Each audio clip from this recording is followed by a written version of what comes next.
ចឹងបានមកសាដាក់ទឿនថាគួរគប្បីយើងខំប្រឹងធ្វើម៉េចសន្សំគុណតម្លៃនៃសេចក្តីល្អនឹងឲ្យបានច្រើនហាត់ពុតលត់ដំអប់រំផ្លូវចិត្តរបស់យើងនេះហើយសេចក្តីសុខផ្លូវចិត្តអត់ពិបាកទេញោមតាំងពីពេលយើងបើកភ្នែករហូតដល់ពេលយើងនិនទ្រាបាត់ភ្នែកទៅវិញនៅពេលណាដែលយើងបានធ្វើសេចក្តីល្អតាមរយៈផ្លូវទាំង3ទាំងកាយទ្វាវិច័យទ្វាមโนទ្វានិយាយឲ្យងាយស្រាប់តែផ្លូវកាយផ្លូវវិចារផ្លូវចិត្តរបស់យើងនេះបានប្រព្រឹត្តល្អអាចផ្ដល់សេចក្តីសុខឲ្យអ្នកនៅជុំវិញខ្លួនរបស់យើងគេបានសេចក្តីសុខ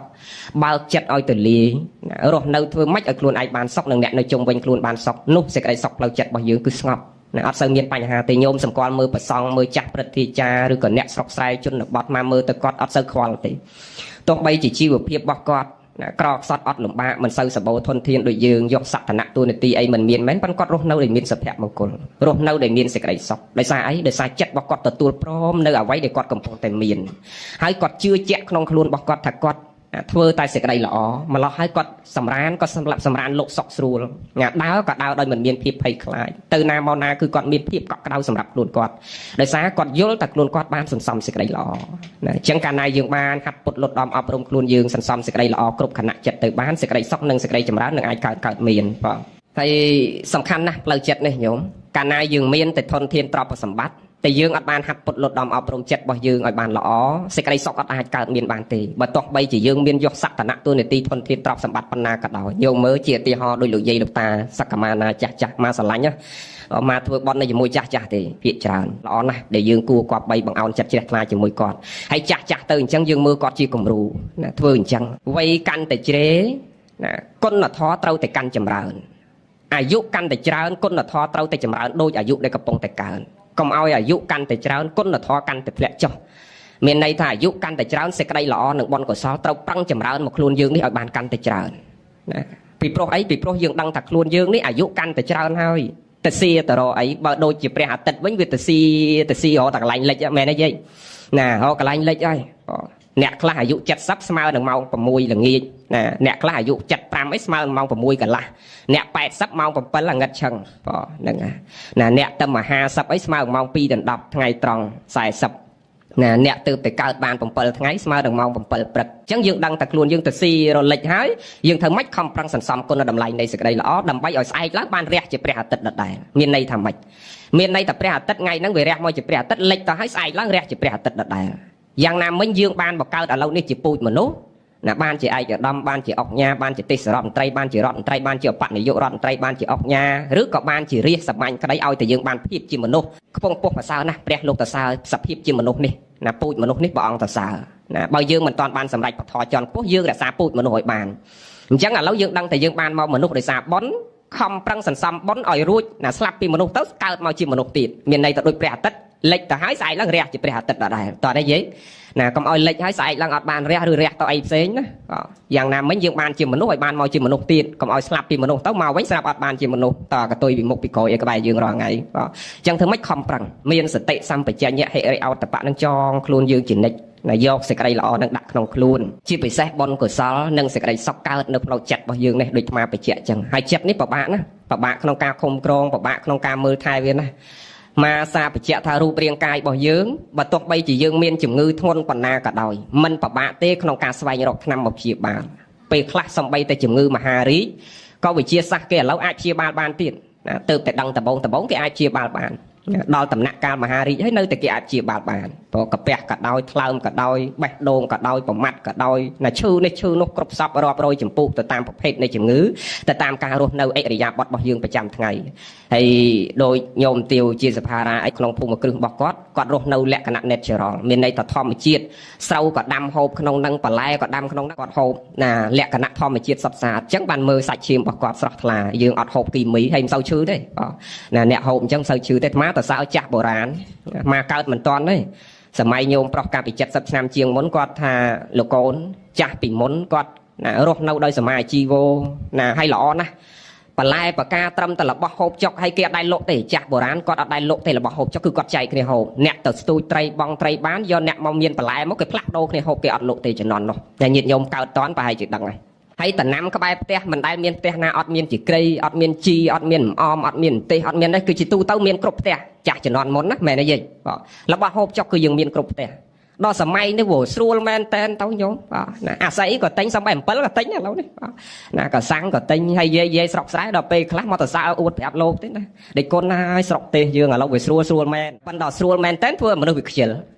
ណាសំបីតែជាក្រីគ្រាន់តែយើងដាក់ចោលក្បែរពីងទឹកមិនបាច់ស្រោចទឹកឯងព្រលឹមឡើងខ្ពុលមាត់ស្ដោះតែទឹកមាត់ដាក់វាក៏រស់ដែរមែនទេបើអត់ណាឥឡូវអញ្ចឹងក៏ទៅទិញគេស្មើមើលកំណត់យើងណាកាន់ទៅមុខហើយណាមនុស្សកាន់តែខ្ជិលទៅអាងទៅទិញគេហើយគាត់អួតតែលោកគ្រូហើយចាំបាច់ប្របាក់ដាំមកវេទនាទៅអីណាក្តៅថ្ងៃបាក់ញើសហូរញើសទៅអីព្រលឹមឡើងបន្លែគេឥឡូវមិនបាច់ចាំដើរទៅផ្សារទេឥឡូវគេដឹកដល់ផ្ទះដេកគុណគាត់ថាអញ្ចឹងណាបន្លែគេដឹកដល់ផ្ទះទៀតអត់អង្គទៅទិញអង្គមកបោមកហូបរួចមួយខែមិនបាច់ធ្វើស្រែក៏ហូបបានណានឹងកូនទៅធ្វើទៅរោងចក្រមកយកលុយយកមកទិញអង្គហូបស្រួលណាបន្លែគេដឹកដល់ផ្ទះស្រួលម្ហូបគេដឹកដល់ផ្ទះស្រួលណាឥឡូវនេះអត់លុយអត់ប្របាក់ទៀតលោកគ្រូមិនបាច់ចាំប្រឹងទៅរកស៊ីអីអត់លុយយកតែប្លង់ផ្ទះទៅផ្ដិតមេដៃពោកយកលុយមកចាយស្រួលដល់ថ្ងៃគេអូសផ្ទះស្រួលដូចគ្នាទៅសើគាត់ណាមកទៅសើប្រាប់លោកទៀតគំនិតយើងណាគំនិតយើងអត់មើលទៅជីវភាពប៉ុណ្នេះញាតិញោមមានស្រាប់ហើយមិនបាច់និយាយប្រាប់ញាតិញោមទេតែនិយាយប្រាប់អ្នកក្របានត្រូវរឿងនេះឥឡូវយើងនិយាយរឿងផ្លូវចិត្តយើងនេះដែលអាត្មាបញ្ជាក់ថ្ងៃនេះចង់និយាយពីជំងឺផ្លូវកាយនិងផ្លូវចិត្តរបស់យើងនេះវាខុសគ្នាយ៉ាងម៉េចជំងឺផ្លូវកាយកាលណាយើងឈឺយើងអត់ពិបាករកថ្នាំទេមែនទេយាយនៅវិទ្យាសាស្ត្រវាទំនើបអត់ពិបាករកថ្នាំទេណាជំងឺដែលពិបាករកថ្នាំបំផុតជំងឺអីណាជំងឺផ្លូវចិត្តរបស់យើងនេះពិបាកណាស់ហើយជំងឺផ្លូវចិត្តនឹងមានច្រើនរាប់រយចម្ពោះដូចគ្នាពីព្រោះអីពីព្រោះយើងជាប់ជាពាក់នៅក្នុងកិលេសកម្មនិងវត្ថុកម្មណាស្រឡាញ់ពេញចិត្តប្រាថ្នាជាប់ជាពាក់ឆន្ទរាគៈប្រកាន់មមចំពោះអត្តាតែកាលណាស្រឡាញ់ចំពោះតួខ្លួនហើយអ្វីៗគ្រប់សពអកុសលផ្សេងកើតឡើងចម្រើនណាប្រាថ្នាកាន់តែច្រើនសេចក្តីទុកកាន់តែច្រើនស្រឡាញ់កាន់តែខ្លាំងទុកកាន់តែខ្លាំងដកសេចក្តីស្រឡាញ់បានកាន់តែច្រើនទុកក៏អស់កាន់តែច្រើនដកសេចក្តីប្រកាន់មមបានកាន់តែច្រើនសេចក្តីសុខផ្លូវចិត្តក៏មានកាន់តែច្រើនកាលណាយើងនៅតែជាប់ជាពាក់នៅតែប្រកាន់មមសេចក្តីទុកនៅតែមានណាជំងឺផ្លូវចិត្តរបស់យើងនេះបើនិយាយធំអត់មានច្រើនទេណាញោមចំណាំណានឹងអាត្មាបង្រៀនពីវិធីសាស្ត្រដាក់ថ្នាំយ៉ាងម៉េចឲ្យជាផ្លូវចិត្តរបស់យើងនេះពីព្រោះណាទៅតែសរសេរសភៅហ្នឹងឥឡូវនិយាយពីគោលសភៅហ្នឹងខ្លីបន្តិចឲ្យញោមមានចំណាប់អារម្មណ៍ចង់អានសភៅហ្នឹងយេណាមើលមកនេះបងណាយើងឈឺផ្លូវចិត្តរបស់យើងនេះឈឺអត់ច្រើនទេជំងឺធំមានតែ3ទេញោមចំណាំជំងឺទី1គឺជំងឺទោសៈណាទោសៈចិត្តជំងឺទី2គឺជំងឺលោភៈចិត្តជំងឺទី3គឺមោហៈចិត្តជំងឺផ្លូវចិត្តរបស់យើងរាប់ដោយធំមាន3ហ្នឹងណាហើយដូចជំងឺផ្លូវកាយអីកាលណាយើងឈឺកាពះយើងត្រូវរកថ្នាំកាពះមកដាក់អត់មានឈឺកាពះទៅដាក់ថ្នាំថ្លើមទេកាលណាយើងដាក់ថ្នាំខុសកាន់តែធ្ងន់ប្រតិកម្មអញ្ចឹងជំងឺទាំង3ធំហ្នឹងត្រូវមានថ្នាំដាក់ឲ្យចំមុខជំងឺដូចគ្នាដូចញោមទាវអីគាត់ពងតែណាថ្ងៃបន់អញ្ចឹងនឹកឃើញសំណោះស្ដាយបងនឹកឃើញអឡោះអាឡៃនុសាវរីយ៍សាដើមវិញទុកផ្លូវចិត្តកើតមានទៀតពេលហ្នឹងអញ្ចឹងយើងរកវិធីសាស្ត្ររងាប់ផ្លូវចិត្តរបស់យើងកុំឲ្យកើតទុកខ្លាំងដូចជាជំងឺទី1ទោសៈចិត្តបើយើងដឹងតែជំងឺទោសៈចិត្តនេះវាកើតតែយើងត្រូវយកថ្នាំអីយកទៅដាក់ហើយទោសៈនេះកាលណាកើតមានហើយសុខអត់មានទេញោមចំណាំសុភមង្គលសេចក្តីសុខផ្លូវចិត្តអត់មានហើយចប់ហើយទោះបីយើងមានទ្រព្យប៉ុណ្ណាក៏ដោយញាតិញោមខ្លះគាត់ច្រើនតែពិបាកផ្លូវចិត្តណាមានទ្រព្យហើយពេលខ្លះផ្លូវចិត្តរបស់គាត់អត់ល្អអញ្ចឹងយើងរងាប់យ៉ាងម៉េចដើម្បីឲ្យសុខផ្លូវចិត្តរបស់យើងមានសេចក្តីសុខណាទោសៈនេះមិនធម្មតាទេដែលអាត្មាប្រៀបឧបមាថាភ្លើងនៃទោសៈនេះណាដូចជាភ្លើងដែលគ្មានល្ងើកគ្មានផ្សែងតែវាក្តៅខ្លាំងជាងភ្លើងដែលមានល្ងើកមានផ្សែងនេះណាហើយទោសៈនេះឧបមាមួយទៀតដូចជាយក្សអ្នកដើរតួយក្សមិនដែលល្អទេណាអ្នកដើរតួយក្សមួយមិនដែលល្អទេញាតិញោមធ្លាប់ឃើញគេដើរតួយក្សមុខល្អទេយេមុខអត់ល្អទេណាគូអញ្ចើមគូចកោមគូថ្មិញអីមិនល្អទេហេតុអីគេតំណាងឲ្យសភាវៈអាក្រក់ហ្នឹងគឺវាមិនល្អអញ្ចឹងណាយ៉ាងណាទោសៈចិត្តរបស់យើងនេះដូចជាយក្សតែយក្សដែលមានចកោមនៅលើឆាកនេះមិនខ្លាំងដូចយក្សអត់ចកោមនៅក្រោមឆាកនេះទេអាយក្សទោសៈនេះតើកាលណាខឹងទៅអានោះចេញមកយក្សយើងសើចទេណាដល់ពេលទោសៈចិត្តរបស់យើងនេះខឹងទៅកប៉ិតខ្ទេចចានស្រាក់ខឹងទៅតិចទូទាស់ខឹងទៅតិចពីងទឹកអញ្ចឹងវាអត់សេចក្តីសុខអញ្ចឹងយើងរកវិធីសាស្ត្រធ្វើម៉េចដើម្បីរងាប់ផ្លូវចិត្តរបស់យើងបានថ្នាំរងាប់ទោសៈចិត្តហើយមានដូចគ្នាទាំងអស់ទោសៈចិត្តនេះញាតិញោមក៏មានអ្នកទេសនេះក៏មានក៏តិចឲ្យច្រើនហ្នឹងហើយមិនបដិសេធទេមានដូចគ្នាញាតិញោមខ្លះសួរតែលោកគ្រូហើយលោកគ្រូទាស់ចិត្តរឿងអីដែរបើគ្មានប្រពន្ធគ្មានកូនធ្វើឲ្យទាស់ចិត្តគ្មានញាតិគ្មានទ្រព្យឯណាធ្វើឲ្យថ្នាំងថ្នាក់គ្មានការងារឯណារវល់ច្រើនណារស់ស៊ីលីសៃរែកពុនឲ្យទាស់ចិត្តថាគ្មានប្រពន្ធកូនធ្វើឲ្យទាស់ចិត្តពេលខ្លះទៅខឹងលោកនេនក្នុងកុដហ្នឹងណាបាបនឹងលោកនេនហ្នឹងណាគាត់តែតិចអីច្រើនអញ្ចឹងឲ្យថាអស់គឺមិនអស់ទេពុទ្ធជនអញ្ចឹងយើងត្រូវរកថ្នាំព្យាបាលឈឺខ្លាំងព្យាបាលតាមរបៀបខ្លាំងឈឺតិចព្យាបាលតាមរបៀបតិចហ្នឹងឥឡូវយើងឈឺជំងឺទី1ហ្នឹងទោសៈចិត្តហ្នឹងតើយើងយកថ្នាំអីទៅលេបថ្នាំរបស់ព្រះមាន2គ្រាប់គ្រាប់ទី1ខន្តីគ្រាប់ទី2សោរញ្ចៈញោមចាំណាហើយធម្មតាយើងលេបថ្នាំយើងត្រូវលេបជាមួយអីញោមលេបមួយអីថ្នាំលេបជាមួយទឹក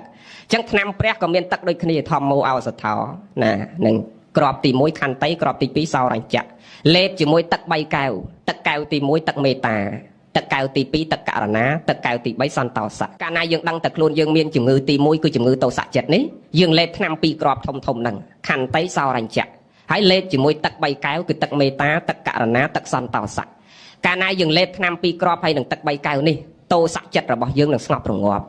់ណាទោសៈចិត្តរបស់យើងនឹងស្ងប់រងាប់ណាស្ងប់រងាប់ទៅបានប៉ុន្តែត្រូវដឹងរបៀបលេបឧទាហរណ៍តែថ្នាំយើងដុកទ័រគេផ្សំមកណានេះលក្ខណៈបង្រៀនធម៌ញាតិញោមណាស្ដាប់ងាយមិនពិបាកក្នុងការស្ដាប់គ្រាន់តែយើងចំណាយពេលវេលាបន្តិចប៉ុន្តែមិនវែងទេប្រហែលជា40នាទីយ៉ាងយូរមកចប់បងពោខ្លាចតែដំលោកទៀងអង្គុយបានយូរបងនេះបើយើងមានពេលវេលាយើងរៀនធម៌ណាលក្ខណៈបង្រៀនទៅយើងងាយយល់យូរទៅយល់ចូលចិត្តក្នុងពធណាយើងត្រូវដឹងក្បួនលេបទៀតដូចថ្នាំពេទ្យដុកទ័រគេផ្សំមកថាយាយឈឺកាពះអញ្ចឹងឈឺខ្លាំងគេផ្សំមួយខែព្រោះមួយខែហ្នឹងថ្នាំមួយថង់ណាមួយថ្ងៃលេប3ដងព្រឹកថ្ងៃល្ងាចដល់យើងយកមកយើងចង់ជាឆាប់យើងអត់លេបមួយខែទេដាក់តែមួយថ្ងៃទាំងអស់ហ្មងបាទវានាំឲ្យយើងកាន់តែពិបាកទៅវិញយ៉ាងណាមិញអ្នកខ្លះចង់រងាប់ផ្លូវចិត្តខំប្រឹងទៅសុំសិលខំប្រឹងទៅធូរសមាធិខំប្រឹងទៅស្រាប់ធម៌អាចិត្តនោះនៅក្តៅខ្លាំងហើយយើងខំប្រឹងព្យាយាមតាមពេលធ្វើម៉េចឲ្យរងាប់ផ្លូវចិត្តនឹងបានវាអត់អាចរងាប់បានទេត្រូវតែព្យាយាមមានវិរិយៈនោះព្យាយាមក្នុងការហាត់ពុតលត់ដំអប់រំចិត្តរបស់យើងរឿយចំណាយពេលវេលាក្នុងការស្ដាប់ចំណាយពេលវេលាក្នុងការគិតពិចារណាហើយស្ដាប់ហើយយើងយកពាក្យនឹងទៅគិតពិចារណាហាត់ពុតលត់ដំអប់រំខ្លួនយើងកើតជាប្រយោជន៍ញោមកើតជាប្រយោជន៍ណាអញ្ចឹងពេលណាយើងខឹងភ្លាមមានខន្តីកើតឡើងផ្លែតអូអញខឹងទៅដុតទៅចិត្តឯងក្តៅតែឯងឧបមាបុគ្គលកនិងបុគ្គលខអាកនឹងវាខឹងទៅអាខនឹងវាអត់ខឹងជាមួយយើងផងណាវាក្តៅកាហាយទៅខ្លួនយើងឧបមាថាអ្នកខឹងនឹងដូចអោបដុំភ្លើងជាប់នៅនឹងទ្រូងហើយអ្នកដែលអត់ខឹងយើងឧបមាដូចជាទឹកអញ្ចឹងយើងខឹងទឹកនឹងខ្លាំងណាស់ព្រោះយើងថាចង់អោបអាដុំភ្លើងនឹងទៅទម្លាក់ឲ្យរីងទឹកហ្នឹងណាអោបទៅពីផ្ទះទៅរត់ទៅដល់ទឹកទម្លាក់ទៅទឹកនឹងវារីងឬក៏ភ្លើងនឹងវាអលត់ភ្លើងអលត់ទម្លាក់លើកទី1អលត់អោបម្ដងទៀតទម្លាក់លើកទី2ក៏នៅតែភ្លើងនឹងវាអលត់ទឹកនៅតែទឹកណាយ៉ាងណាមិញទីបំផុតទៅទឹកនៅតែទឹកតែយើងនេះអាលៀកទ្រូងផងអាលៀកដៃផងយ៉ាងណាមិញពេលដែលយើងខឹងគេយើងក្តៅកាហាយខ្លួនយើងគេអត់ខឹងយើងគេរស់នៅជាសុខគេសម្រានលោកស្រួលយើងដេកក៏មិនស្រួលណានៅក៏មិនស្រួលណាអញ្ចឹងសំខាន់ណាស់យើងរៀនហាត់ពុតលត់ដំអប់រំផ្លូវចិត្តរបស់យើងនេះណាដើម្បីសេចក្តីសុខនឹងវាកើតសេចក្តីសុខនឹងកើតហើយកាលណាយើងហាត់ពុតលត់ដំបានកុសលចម្រើនញោមណាបុណ្យកុសលមិនបាច់ចាំដើរទៅបុណ្យណាទេបុណ្យកើតនៅក្នុងខ្លួនយើងបានហាត់ពុតលត់ដំបានល្អនោះបុណ្យកើតគ្រប់គណៈចិត្តកាលណាយើងទូមានចិត្តរបស់យើងបានល្អហើយណាសោមនស្សចិត្តនឹងកើតឡើងសមាទិដ្ឋិនឹងកើតឡើងពេលហ្នឹងកុសលកើតឡើងព្រមក្នុងគណៈនឹងដូចគ្នាហើយតើកាលណាកុសលកើតហើយវិបាកឲ្យផលមកវិញជាសុខណាទាំងបច្ចុប្បន្ននិងបរលោកខាងមុខហើយតើអកុសលកើតឡើងហើយវិបាកឲ្យផលមកវិញជាទុក្ខទាំងបច្ចុប្បន្នទុក្ខទាំងបរលោកខាងមុខអញ្ចឹងកាលណាយើងខន្តីលេបក្របខន្តីនេះបានអត់ធន់ដឹងមានសតិរលឹកខ្លួនយើងដឹងថាកាលណាយើងខឹងយើងមានសេចក្តីក្តៅកាហាយនៅវិនិច្ឆ័យអន្តរាយខាតខូចប្រយោជន៍ទៅខ្លួនយើងខន្តីកើតឡើងផ្លែតពេលណាខន្តីកើតសោរញ្ចៈកើតមានតាមនឹងដែរកើតមានបន្ទាប់ពីខន្តីសោរញ្ចៈនឹងកើតបន្ទាប់ពីខន្តីពេលណាខន្តីបានសោរញ្ចៈកើតមានគឺស្ងប់កាយស្ងប់វាចាស្ងប់ចិត្តបើតាវិញកាយលែងវាយលែងដំលែងតតលែងធាក់ហើយបើយាយវិញមាត់លែងឲ្យព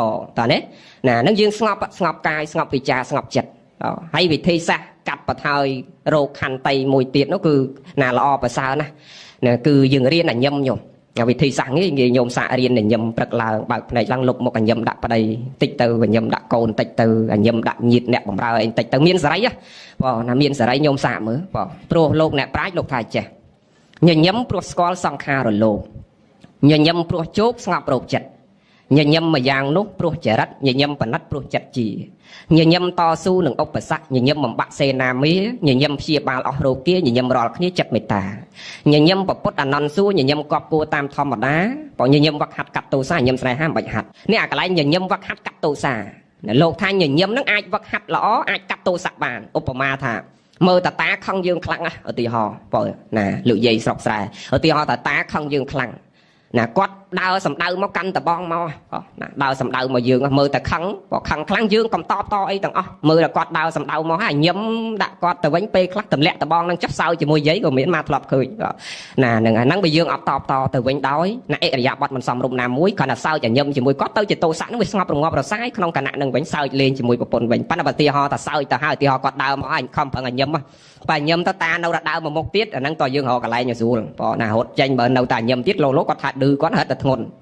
់ណាប៉ុន្តែពេលខ្លះយើងញឹមទៅអាចកាត់ទោសៈចិត្តបានទោសៈចិត្តបានអញ្ចឹងវិធីសាស្ត្ររងាប់ផ្លូវចិត្តរបស់យើងនៃយើងត្រូវលេបថ្នាំពីគ្រាប់ហ្នឹងខន្តីសោរញ្ចៈ ណាកាលណាយើងរងាប់បានល្អសក់ផ្លូវចិត្តកើតមានហើយយើងលេបជាមួយទឹក3កែវមិញនេះសំខាន់ណាស់ទឹកហ្នឹងទឹកកែវទី1គឺទឹកមេត្តាកែវទី2គឺករណាកែវទី3សន្តោសៈនឹងព្រះលោកបង្រៀនយើងអញ្ចឹង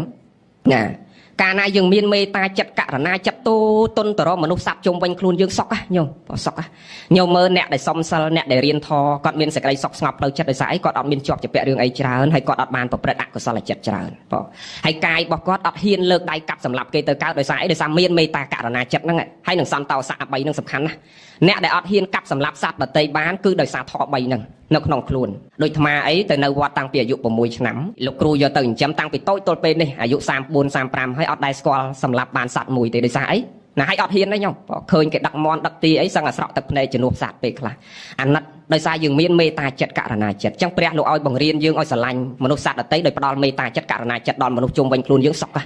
ណាហើយអ្នកដែលកាប់សម្លាប់សត្វរាល់ថ្ងៃដោយសារអីខ្វះមេត្តាហ្នឹងខ្វះករណាហ្នឹងខ្វះសន្តោសៈ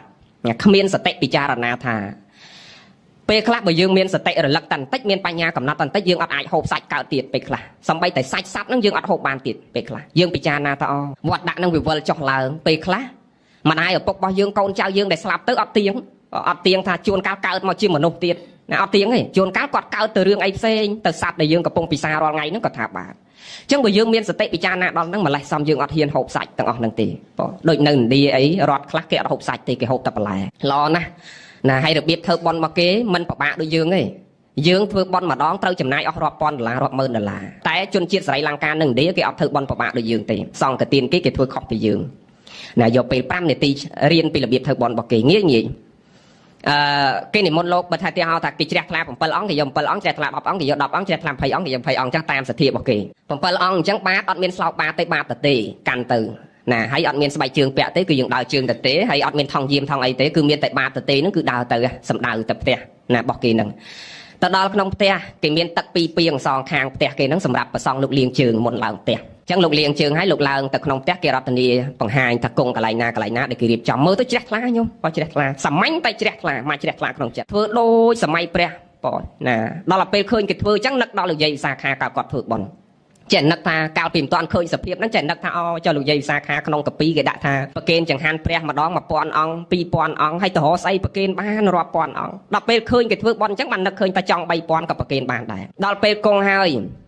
គេសំសិលនមស្ការរួចចប់សពគ្រប់គេចាប់ផ្ដើមរាប់បាតហ្នឹងអ្នកកាន់កធនបាយយកកធនបាយមកអ្នកកាន់ឧទាហរណ៍សម្ល5មុខគេកាន់កធន5មកមនុស្ស5ផ្សេងគ្នាអត់មានស្រាក់មានអីដូចយើងទេយើងប្រសង់មួយអង្គបាតមួយស្រាក់មួយថង់យាមមួយមែនទេគេនោះមានតែបាតមួយទេហើយអាសម្ល5មុខហ្នឹងបាយមកកធនមកហ្នឹងលោកណាត្រូវការឧទាហរណ៍ថាគេដាក់មួយវែកទៅលោកត្រូវការត្រឹមមួយវែកហ្នឹងលោកលើកដៃជាសញ្ញាថាអាត្មាយកតែមួយវែកហ្នឹងទេពីព្រោះកាពះអាត្មាទទួលបានមួយវែកហ្នឹងណាអញ្ចឹងគេទៅមុខទៀតអង្គខ្លះក្បាលពោះរៀងធំបន្តិចដាក់2វែកនៅរំលើកដៃ3វែកនៅរំលើកដៃគេដាក់អស់មួយកធនហ្នឹងឧទាហរណ៍បងអញ្ចឹងតម្រូវការលោកត្រូវប៉ុណ្ណាលោកយកប៉ុណ្ណឹងលើកដៃជាសញ្ញាហកសម្លមក5មុខហ្នឹងមិនមែនយកទាំង5មុខហ្នឹងទេឧទាហរណ៍តែស្ងោរមកមុនបើលោកពេញចិត្តលោកអត់លើកដៃទេគេដាក់ស្ងោរហ្នឹងមួយវែកទៅក្នុងបាយជាមួយគ្នាហ្នឹងហើយបើលោកអត់ត្រូវការលោកលើកដៃជាសញ្ញាអញ្ចឹងគេទៅមុខទៀតណាពេញចិត្តសម្លអីលោកលើកដៃជាសញ្ញាអត់ពេញចិត្តលោកលើកដៃជាសញ្ញាណាឲ្យជាសញ្ញាដល់ពេលបង្អែមមកទៀតបង្អែមមកដាក់ក្នុងហ្នឹងទាំងអស់បាយក៏នៅក្នុងហ្នឹងបង្អែមក៏នៅហ្នឹងចង់អាសឡក់អាមកជួអាឆាអីនៅក្នុងហ្នឹងទាំងអស់ហើយដល់មកដល់វត្តអត់មានជាព្រាអីចកះអីដូចយើងអញ៉ៃទេជាព្រាម៉ែចែកឲ្យវល់ចូលហ្នឹងទាំងអស់ណារបៀបរស់នៅដូចសម័យព្រះមិនចឹងហើយចឹងមកគិតថារឿងអីដែលយើងប្រគេន2000អង្គអត់កើតបើលោកយកតែមកកាពះមកកាពះលោកបន្តិចមួយចាន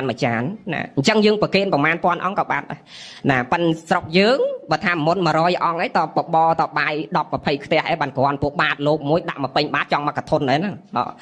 ាហ្នឹងហើយប៉ុន្តែវាខុសបដិបត្តិគ្នាត្រង់ថានៅស្រីលង្កាមិនសូវមានក្មេងមានចាស់ទុំអីនៅវត្តច្រើនទេមានតែជនបរទេសវាមករៀនសមាធិអីតែស្រុកខ្មែរយើងខុសគ្នាត្រង់ថានៅវត្តបើយើងដាក់របៀបអញ្ចឹងចាស់ដូនជីតាជីឬក៏សិស្សនៅក្នុងវត្តហ្នឹងអត់អីហូបហើយណាអញ្ចឹងយើងធ្វើបដិបត្តិសង្គមយើងចុះគ្រាន់តែចែករំលែកពីចំណេះដឹងពីរបៀបនៃការធ្វើបុណ្យរបស់គេណានឹកឃើញដល់សម័យព្រះគេធ្វើអញ្ចឹងញោមលោកយាយវិសាខាគាត់ធ្វើអញ្ចឹងបានគាត់អាចប្រគេនប្រសងបាន2000អង្គ1000អង្គយើងគ្រាន់តែឃើញសភាពហ្នឹងយើងនឹកដល់សម័យព្រះភ្លាមអញ្ចឹងយើងខំប្រឹងសន្សំសេចក្តីល្អចូលគោលធម៌យើងនេះវិញមួយម៉ាត់ទៀតចប់ណាកន្លះម៉ោងហើយ10នាទីទៀតសន្យា40នាទីបាទហើយចុងក្រោយចាំសរុបរឿងបុណ្យរបស់យើងណាធ្វើម៉េចដើម្បីឲ្យដល់ណាអាយដាមបណ្ឌិតណាឧទ្ទិសកុសលជូនគាត់យ៉ាងម៉េចអីយ៉ាងម៉េចយើងចាំបញ្ចប់ចុងក្រោយយើងសរុបមកវិញ នេះយើងរៀនកូលធម៌យើងឲ្យចប់អញ្ចឹងកាលណាយើងមានមេត្តាចិត្តករុណាចិត្តសន្តោសៈទាំង3នេះនៅក្នុងខ្លួនសុខទាំងខ្លួនយើងសុខទាំងមនុស្សសត្វនៅជុំវិញខ្លួនយើងណាហ្នឹងហើយអ្នកអត់មានធម៌ញោមមើលចុះបងណាមើលចុះតែសត្វធាតុនៅជាមួយក៏អត់សុខដែរមន់វិញចាំមិនតាន់ដោះស្លាផងស៊ីអស់បាទអញ្ចឹងបានពាក្យក្មេងៗវាទៅលេងផ្ទះខែភ្ជុំបិណ្ឌទីភ្ជុំបិណ្ឌដល់ចូលឆ្នាំកឋិនអីវាផ្ដាំតេប្រាប់ម៉ែណាសួរមិត្តភក្តិពុំម៉ាក់ឯងខែមន់សនត្រដោនឹងទៅលេងម៉ែលេងឪលេងសុកអេថាទៅហ្នឹងខែមន់សនដល់ចូលឆ្នាំជុំបិណ្ឌនឹងគ្នាទៅណាគេថាទៅលេងខែមន់សនដល់ទៅលេងផ្ទះអាត្មាដល់លឺចឹងអាត្មាច្រើនត្រឡប់ពាក្យមកវិញមិនមែនខែមន់សនដល់ទេខែអាដូវម្ដងអសត់មន់ណាមិនមែនខែមន់សនដល់ទេខែអាដូវអសត់មន់ព្រោះមុនទៅលេងផ្ទះគេតេផ្ដាំម៉ែទុកកន្លះខែមុនអីនោះម៉ែមេមន់ក្រាប2ហ្នឹងក៏បានលក់ណាខ្ញុំថ្ងៃនេះខែនេះខ្ញុំទៅលេងផ្ទះនាំមិត្តភក្តិខ្ញុំអាបាត់ដបងនេះមួយមកកំពង់ចាមនេះមួយមកណាសង្សារខ្ញុំពីពេញនេះទៅមួយទៅទីហោហ្នឹងហើយអញ្ចឹងអ្នកអត់ធម៌អត់សុខវាក្តៅកាហាយដល់សត្វនៅជាមួយនឹងទៀតតែបើមនុស្សមានធម៌មកមើលណាផ្ទះញាតិញោមខ្លះមុនទៅសង្កទានសោតមុនអីសំបីតសត្វក្នុងផ្ទះនោះស្លូតគ្រាន់តែឃើញលោកឃើញដូនជីចោះទៅនឹងរត់មួយលិតជើងខ្ញុំណារត់មួយលិតជើងណាញោមមើលសភាពណាស្លូតដល់សត្វធាតុនៅក្នុងផ្ទះទៀតហើយបើផ្ទះណាមិនដែលស្គាល់ប៉ុនមិនដែលស្គាល់អញ្ជើញដូនជីចាស់ទុំស្លៀកពាក់សលោកមុនទៅគ្រាន់តែមានកម្មវិធីដូចជិះម្បានដូចកម្មវិធីប៉ុនសពអីគ្រាន់តែលោកចុះពីលើឡានតែអានោះរត់ដេញពីចម្ងាយឲ្យបាត់ព្រុសតាំងពីចម្ងាយម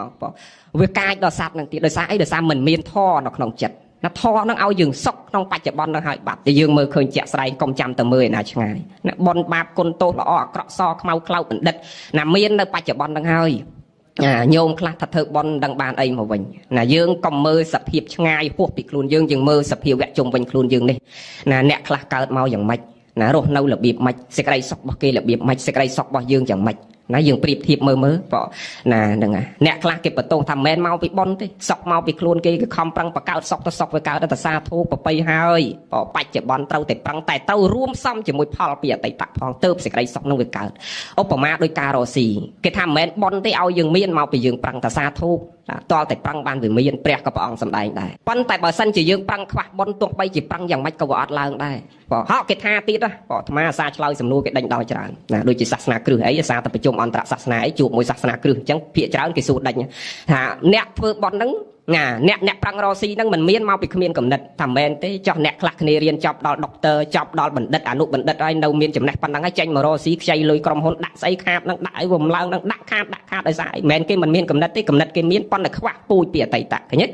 េអ្នកខ្លះគ្មានចំណេះដឹងអីទេមិនដែលបានចូលសាលាទេប៉ុន្តែរកស៊ីដាក់អីក៏ដោះដាក់អីក៏ឡើងឃើញមានចឹងមែនទេយេណាហ្នឹងហើយបុណ្យកុសលណាជំរុញឧបត្ថម្ភគាំពៀយើងមកណាបនបាបមានពិតប្រកបនឹងមានពិតប្រកបដែលយើងគប្បីពិចារណាហើយបនបាបនេះណានៅនឹងខ្លួនយើងអ្នកសន្សំអត់មានអ្នកណាឲ្យយើងទៅកន្លែងសុខកន្លែងចម្រើនទេទៅឋានសួគ៌ក៏ដោយមកមនុស្សទៀតក៏ដោយទៅកន្លែងណាក៏ដោយគឺខ្លួនយើងព្រោះអត់មានអ្នកណាឲ្យសុខឲ្យចម្រើនយើងបានទេទៅសួគ៌ក៏ដោយទៅនិព្វានក៏ដោយមកមនុស្សទៀតក៏ដោយណាសម័យព្រះអ្នកអត់ជឿពុទ្ធសាសនាមានច្រើនណាមិនតែសម័យយើងនេះទេមានច្រើនសម័យព្រះដូចនាងចេញចាមានអវិកាអនន្តសទ្ធិអបតកសិទ្ធិណាសត្វតែអ្នកណាទេវតតអីណាសត្វតែអ្នកណាបៀតបៀនប្រសាសនាខ្លាំងដូចអាចេលអីហើយដូចព្រាមម្នាក់មើលមកបច្ចៈបិទិនឹងម៉ាត់ទៀតណាដែលយើងចង់បានសេចក្តីសុខយើងទៅស្វែងរកសេចក្តីសុខឯណាដតីក្រៅខ្លួនយើងណាយើងអត់ជឿកុសលអកុសលព្រោះអត់ជឿហេតុនិងផលណាយើងទៅជឿអ្វីដតីក្រៅខ្លួនព្រាមគាត់ជឿលើសាសនាព្រាមជាទូទៅគឺណាក្នុងមួយឆ្នាំគាត់ត្រូវប្រមូលសត្វចំនួន500ក្បាលដើម្បីយកមកសម្លាប់សត្វហ្នឹងបញ្ជូនសត្វហ្នឹងឡើងទៅឋានសួគ៌ព្រោះសាសនាគេយល់ឃើញតែអញ្ចឹងណាសម្លាប់សត្វទាំងអស់ហ្នឹងឲ្យគ្នារួចពីតិរិឆានពីវេទនាហ្នឹងទៅបានទៅឡើងឋានសួគ៌សាសនាព្រាមនៅឥណ្ឌាច្រើនណាឥឡូវហ្នឹងក៏នៅតែមានតែបូជាយញ្ញហ្នឹងនៅឥណ្ឌាសាសនារាប់រយខ្ញុំច្រើនណាច្បោកច្បល់ចូលគ្នាមានអចេលសាសនាឥណ្ឌូសាសនាស្នាវតាសនាពីអរិយសាសនាណាអ៊ីស្លាមសាសនាគ្រឹះសាសនាពុទ្ធសាសនាច្រើនសាសនានៅឥណ្ឌាច្រើនណាមិចសាសនាចូលគ្នាទាំងអស់អញ្ចឹងអាព្រហ្មញ្ញសាសនាបូជាយញ្ញហ្នឹងក៏នៅមានរាល់ថ្ងៃនេះដល់មួយឆ្នាំគេប្រមូលសត្វចំនួន500ក្បាលមកបូជាថ្ងៃមួយគេសុំសិទ្ធិពីបរិជាណាដើម្បីណាប្រមូលសត្វពីប្រជាពលរដ្ឋឲ្យបានចំនួន500ក្បាលមកបូជាតាមទម្លាប់ហើយបរិជាលោកអនុញ្ញាតហើយគ្មានប្រជាពលរដ្ឋណាហ៊ានតវ៉ាទេគឺគេដើរប្រមូលតាមផ្ទះយកមកតែម្ដងឲ្យគ្រប់ចំនួនរបស់គេទៅប្រមូលចំគោតាម្នាក់ដែលគាត់មានតែគោ2នឹងសម្រាប់ចិញ្ចឹមជីវិតណាដឹកអាទេសដឹកអីចេញទៅរកស៊ីទៅប្រមូលចំគោគាត់មានតែ2ហ្នឹងហើយដល់តែគាត់វាអត់មានអីរកចិញ្ចឹមជីវិតណាគេប្រមូលគោទៅហើយគ្មានអីតវ៉ាគេទេព្រោះបរិជាលោកអនុញ្ញាតហើយអញ្ចឹងដឹងតែប្រឹងអ្នកណាទទួលព្រះហើយព្រះអង្គថាអត់អីទេណាឧបាសកចាំតថាគតទៅជួយព្រះសម្មាសម្ពុទ្ធព្រះអង្គក្រងស្បង់ជីវរសម្ដែងបដិហោះវឹងទៅដល់កន្លែងព្រាមណាដល់ខ្លោងទ្វារនិមន្តចូលទៅណាដល់ពេលចូលទៅដល់គេឲ្យណាកូនចៅបរិវាររបស់គេនឹងដេញព្រះចេញពីកន្លែងជំនុំនឹងវិញ đành tranh hái cái thà cái lại ní mình xong nâng thần nặng rồi bỏ lô mau cái lại nâng tê thần nặng dương xanh kia và nặng dương xanh kia bánព្រះសម្មាសម្ពុទ្ធសួរព្រាហ្មណ៍នេះព្រាហ្មណ៍អ្វីទៅជាវណ្ណៈហើយផ្សេងគ្នានៅត្រង់ណាព្រាហ្មណ៍ថាលោកអ្នកបួសវណ្ណៈផ្សេងគ្នាគឺនៅត្រង់ថាយើងជាព្រាហ្មណ៍វណ្ណៈយើងជាព្រាហ្មណ៍ព្រោះព្រាហ្មណ៍វណ្ណៈជាព្រាហ្មណ៍ហ្នឹងគឺមានតម្លៃណាស់ចំណន់នោះយើងវណ្ណៈជាព្រាហ្មណ៍អ្នកឯងវណ្ណៈជាអ្នកបួសជាបព្វជិតវណ្ណៈយើងផ្សេងគ្នាចែកដាច់ពីគ្នាដល់ឡែកដាច់ដល់ឡែកពីគ្នាបានព្រះសម្មាសម្ពុទ្ធសម្រិយព្រាហ្មណ៍នេះមិនហៅថាវណ្ណៈទេវណ្ណៈដូចមិនមានអ្វីផ្សេងគ្នាទេតថាគតយល់ថាវណ្ណៈមកដូចគ្នាទៅវិញដូចគ្នាព្រះអង្គថាវណ្ណៈអត់ផ្សេងគ្នាគឺនៅពេលដែលយើងកើតគឺវណ្ណៈតែមួយស្លាប់ទៅវិញគឺវណ្ណៈតែមួយមានន័យថាម៉េចមានន័យថាយើងកើតមកគឺកើតមកតទេដូចគ្នាទាំងអស់មែនទេអាដាមកើតតទេញោមទាវកើតតទេបងកូនបនិយោរដ្ឋមន្ត្រីទេសរដ្ឋមន្ត្រីអុកញ៉ាឯកឧត្តមអ្នកមានមុខមាត់ប៉ុណ្ណាក៏ដោយទាំងញោមទាំងអាត្មាគឺកើតមកតទេចែគ្មានអ្នកក្តាប់មាសមកតាមហើយក៏គ្មានខោគ្មានអាវមកតាមគឺតទេដូចគ្នាទាំងអស់មែនទេកើតមកតទេវណ្ណៈតទេដូចគ្នាតែមួយពេលដែលត្រឡប់ទៅវិញអសាសៈបសាសៈខ្យល់ដកដង្ហើមចេញចូលខណ្ឌ5វិរុទ្ធចូលរូបទៅពេលត្រឡប់ទៅវិញគឺទៅដូចមកដូចគ្នាអាមកក៏តទេដូចគ្នាទៅវិញក៏ទៅតទេដូចគ្នាវណ្ណៈណាក៏មកតទេវណ្ណៈណាក៏ទៅតទេតោះនេះញោមអញ្ចឹងព្រះអង្គថាវណ្ណៈហ្នឹងអត់មានខុសគ្នាទេព្រាហ្មណ៍គឺវណ្ណៈតែមួយដូចគ្នាមកតទេទៅតទេបានព្រាហ្មណ៍ភ្ញាក់បន្តិចព្រាហ្មណ៍ថាទៀតប៉ុន្តែលោកឯងមិនសមគង់នៅកន្លែងហ្នឹងទេអត់សមគង់នៅកន្លែងហ្នឹងទេអត់សមគង់នៅកន្លែងហ្នឹងទេពីព្រោះយើងមិនអាចទទួលអ្នកឲ្យគង់នៅកន្លែងហ្នឹងបានទេព្រះសម្មាសម្ពុទ្ធហេតុអីព្រាហ្មណ៍ថាមកពីទីនេះយើងត្រូវប្ររពកម្មវិធីរបស់យើងអ្នកប្ររពកម្មវិធីរបស់អ្នកផ្សេងគ្នាសាសនាយើងផ្សេងគ្នាព្រះសម្មាសម្ពុទ្ធបានឱកាសព្រះអង្គសួរព្រាហ្មណ៍ព្រាហ្មណ៍ហេតុអីបានអ្នកត្រូវយកសត្វទាំងអស់ហ្នឹងមកសម្លាប់ដើម្បីបូជាយញ្ញព្រាហ្មណ៍ថាបបពិតលោកម្ចាស់ខ្ញុំយកសត្វទាំងអស់នេះមកបូជាយញ្ញពីព្រោះខ្ញុំព្រះអង្គអាណិតស្រឡាញ់សត្វទាំងអស់ហ្នឹងឃើញគ្នានៅវេទនានៅរស់ដោយយល់តែគ្នារស់ជាសត្វហ្នឹងវេទនាណាស់ចឹងចង់សម្លាប់គ្នាឲ្យស្លាប់ឆាប់បានទៅកាន់ឋានសួគ៌រួចពីតិរិឆានហ្នឹងគេយល់ឃើញតែអញ្ចឹងបានព្រះសម្មាសម្ពុទ្ធព្រះអង្គសួរទៀតមនាលព្រាហ្មណ៍មានកូនទេតែមានព្រះអង្គកូនប្រមាណ2នាក់ប្រុស1ស្រី1ព្រាហ្មណ៍មានប្រពន្ធទេតែមានព្រះអង្គហើយព្រាហ្មណ៍ស្រឡាញ់កូនស្រឡាញ់ប្រពន្ធខ្លាំងទេព្រាហ្មណ៍ថាស្រឡាញ់ណាស់ព្រះអង្គហើយមិនសួរអញ្ចឹងស្រឡាញ់ណាស់ប្រពន្ធកូនខ្ញុំព្រះអង្គឥឡូវបើព្រាបជាមួយសត្វទាំង500ហ្នឹងតើព្រាហ្មណ៍ស្រឡាញ់ប្រពន្ធកូនព្រាហ្មណ៍ជាងសត្វហ្នឹងឬក៏ស្រឡាញ់សត្វហ្នឹងជាងប្រពន្ធកូនព្រាហ្មណ៍ព្រាហ្មណ៍ថាយីព្រះអង្គមិនបានយកសត្វតិរិឆានមកព្រាបជាមួយប្រពន្ធកូនខ្ញុំព្រះអង្គខ្ញុំព្រះអង្គស្រឡាញ់ប្រពន្ធកូនខ្ញុំព្រះអង្គជាងសត្វហ្នឹងមិនបានស្មើនឹងប្រពន្ធកូនខ្ញុំព្រះអង្គទេបានព្រះធម្មនាលព្រាហ្មណ៍បើព្រាហ្មណ៍ពីដំបូងព្រាហ្មណ៍និយាយថាស្រឡាញ់សត្វហ្នឹងអាណិតសត្វហ្នឹងចង់បញ្ជូនគ្នាឡើងឋានសួគ៌ឆាប់ឥឡូវតថាគតសួរព្រាហ្មណ៍ទៅថាស្រឡាញ់ប្រពន្ធកូនព្រាហ្មណ៍ខ្លាំងជាងសត្វហ្នឹងទៅទៀតឥឡូវຕົកសត្វហ្នឹងមកដុំសិនព្រាហ្មណ៍យកប្រពន្ធកូនព្រាហ្មណ៍មកអាលកប្រពន្ធកូនព្រាហ្មណ៍ដើម្បីបញ្ជូនប្រពន្ធកូនព្រាហ្មណ៍ឡើងឋានសួគ៌មុនសត្វហ្នឹងពីព្រោះព្រាហ្មណ៍ស្រឡាញ់ប្រពន្ធកូនព្រាហ្មណ៍ជាងគ្រាន់តែពាក្យប៉ុណ្ណឹងម៉ាត់ព្រាហ្មណ៍ភ្ញាក់ព្រឺតញោមភ្ញាក់ត្រង់ដែលថាកូនប្រពន្ធខ្លួនឯងណាយើងអត់ចង់សម្លាប់ដើម្បីបញ្ជូនគាត់ទៅឋានសួគ៌ផងយើងស្រឡាញ់គាត់ប៉ុណ្ណឹងដោយភ័យនឹងការបែកបាក់ព្រាត់ប្រាសនារីភ័យនឹងសេចក្តីស្លាប់ភ័យនឹងសេចក្តីស្លាប់ចឹងមានសតិពិចារណាថាយ៉ាងណាមិញគេក៏ដូចយើងចឹងដែរទោះបីជាគេជាតិរិឆានក៏គេខ្លាចសេចក្តីស្លាប់គេភ័យគេតក់ស្លុតនឹងសេចក្តីស្លាប់សត្វទោះបីគ្នាគ្មានធម្មសញ្ញាសម្គាល់ដូចយើងប៉ុន្តែគ្នាភ័យនឹងសេចក្តីស្លាប់ដូចយើងញោមធ្លាប់ដែលពិចារណាសភាវគតិនៃសត្វមួយសត្វអង្កែបអ្នកធ្លាប់ធ្វើអង្កែបដឹងមកដែលធ្លាប់ធ្វើទេប៉ុន្តែធ្លាប់ដឹងអញ្ចឹងអង្កែបពេលណាយើងដាក់កបិតដល់កវាអាដៃវានឹងធ្វើមិនដឹងហីយាយដៃវាផ្គុំចូលគ្នាចឹងញោមអង្កែបណាញោមសាក់យកកបិតដាក់ដល់កវាដៃគឺវាផ្គុំចូលគ្នាចឹងហើយមករៀម5ដូចយើងចឹងកែបមករៀម5ជើងសាមអាត្មាមើលសត្វហ្នឹងហើយចេះសម្លឹងមើលវាមកចប់គឺដូចមនុស្សយើងបែរដាក់រុនផ្សិតរុនអីគឺដូចយើងណាដូចយើងណាចឹងពេលដែលយើងដាក់កបិតដល់កវាគឺដៃវាផ្គុំចូលគ្នាចឹងញោមចំណាំវាចង់បញ្ជាក់បង្ហាញយើងថាវាភ័យនឹងសេចក្តីស្លាប់ខ្លាចនឹងសេចក្តីស្លាប់តក់ស្លុតនឹងសេចក្តីស្លាប់តែយើងមានបានពិចារណាដល់ហ្នឹងណាក្រឹបដើម្បីកាពះខ្លួនឯងដើម្បីសេចក្តីសុខខ្លួនឯងណាអ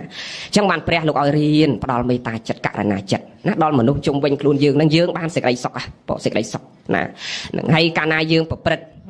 តកាយទុច្ចរិតវចីទុច្ចរិតទោះបីជាពេលនេះយើងអត់អីសតិយើងនៅមាំប៉ុន្តែពេលយើងចាស់ទ្រុឌទ្រោមមែនតែនទៅណាយើងភ្លេចភ្លាំងច្រើនពេលហ្នឹងដូចយើងចាក់កសែតសាដើមអញ្ចឹងញោមដែលឃើញអ្នកខ្លះពីមុនទម្លាប់ឲ្យតែអ្នកឈឺធ្ងន់គេនិមន្តប្រសងមកសូត្រកៅវតាសូត្រអីអ្នកខ្លះប្រសងកំពុងតែសូត្រស្រែកឡើងភ័យជួយខ្ញុំផងកូនចៅឲ្យជួយអញផងកបិតបថៅច្រើនណាស់ហើយយើងនៅហ្នឹងយើងអត់មើលឃើញកបិតបថៅមិនបានគាត់ស្រែកអញ្ចឹងដោយសារកម្មនិមិត្តគេនិមិត្តឲ្យគាត់ឃើញពីមុនមកគាត់ធ្វើអីរៀបនឹងដាច់ខ្យល់គេនិមិត្តឲ្យឃើញអាហ្នឹ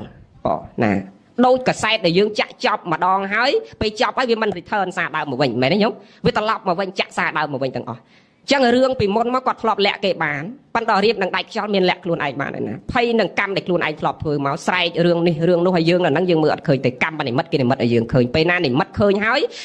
កតិនិមិត្តអារម្មណ៍តោងយកនៅនិមិត្តដែលគាត់បានឃើញហ្នឹងច្បាស់ណាស់ចតិអត់ទៅកន្លែងល្អទេបដិសន្ធិអត់កន្លែងល្អទេច្បាស់ជាកន្លែងអកុសលហ្នឹងច្បាស់ជាទៅកន្លែងវិបាកឲ្យផលជាទុកជាក់ជាប្រកបចឹងបានអាត្មាសាដាស់តឿនញាតិញោមរឿយថាជាពិសេសញាតិញោមដែលរៀនធម៌ជាមួយអាត្មាអីតាំងពីរៀននៅជាមួយអាត្មានៅពុទ្ធសាសនបណ្ឌិតរហូតដល់មកគិតការដ្ឋាននៅនីតិស្វែងយល់នេះអាត្មាសាដាស់តឿនថាយើងមិនបាច់រៀនអីច្រើនទេញោមណាហាត់ពុតលត់ដំចិត្តយើងរៀនផ្សេងប៉ុន្តែសំខាន់បំផុតពេលដែលយើងនៅផ្ទះប្រចាំថ្ងៃនេះឲ្យតែសតិរបស់យើងនឹងរៀនរលឹកតែ3ឯធំណាព្រឹកឡើងបើកភ្នែកពុទ្ធាំសរណង្កេឆាមិធម្មំសរណង្កេឆាមិសង្ឃំសរណង្កេឆាមិខ្ញុំព្រះអង្គសូមយកពុទ្ធជាទីពឹងទីរលឹកខ្ញុំព្រះអង្គសូមយកពធជាទីពឹងទីរលឹកខ្ញុំព្រះអង្គសូមយកប្រសង្ឃជាទីពឹងទីរលឹកសព្វេសត្តាវរិហន្តសូមសព្វសត្វទាំងអស់ក្នុងលោកកុំឲ្យមានពីវេរានឹងគ្នាសូមសព្វសត្វទាំងអស់ក្នុងលោកដល់ព្រមនៅសេចក្តីសុខញោមរៀនពិចារណាតែពាក្យអាត្មាប៉ុន្មានម៉ាត់ប៉ុណ្ណឹងយើងរស់នៅដោយមានសេចក្តីសុខណាសេចក្តីសុខផ្លូវចិត្តរបស់យើងកើតកាលណាយើងបានផ្សាយមេត្តាបានតាំងចិត្តរបស់យើងថាផ្ដល់សេចក្តីសុខឲ្យមនុស្សសត្វជុំវិញខ្លួនរបស់យើងហើយយើងយកពុទ្ធពធប្រសង្ឃជាទីពឹងទីរលឹកយើងរលឹករាល់ថ្ងៃអញ្ចឹង